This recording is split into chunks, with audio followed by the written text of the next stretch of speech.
Tere, minu nimi on Meelis Keldremaa ja täna ma räägin siis mõjuala märkidest. Antud slaidil on ära toodud siis 2 mõjuala märki, kuidas me need ära tunneme.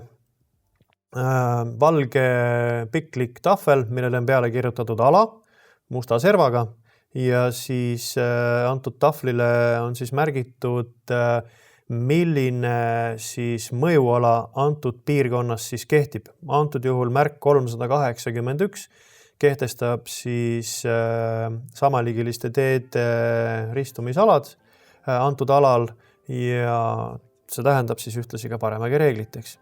Märk 382 kehtestab siis 30 kilomeetrise kiiruse piirangu antud alal.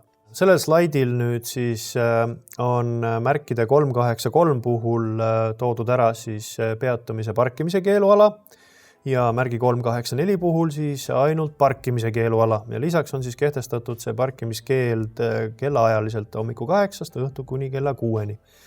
Slaidi parempoolsel osal märgi 385 puhul on siis kehtestatud jalgrattasõiduala ja 386 puhul siis jalakäijate käiguala.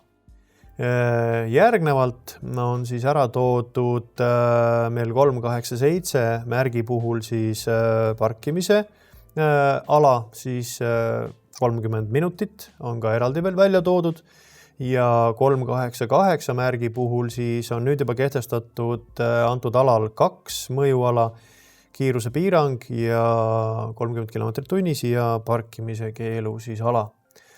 Lisaks on nüüd siis märk 389 puhul toodud ära siis jällegi 2 mõjuala, siis 30 kilomeetrit tunnis ja lisaks on siis lõpetatud siis parkimise keeluala. Siin siis on nüüd mõjualade lõpumärgid.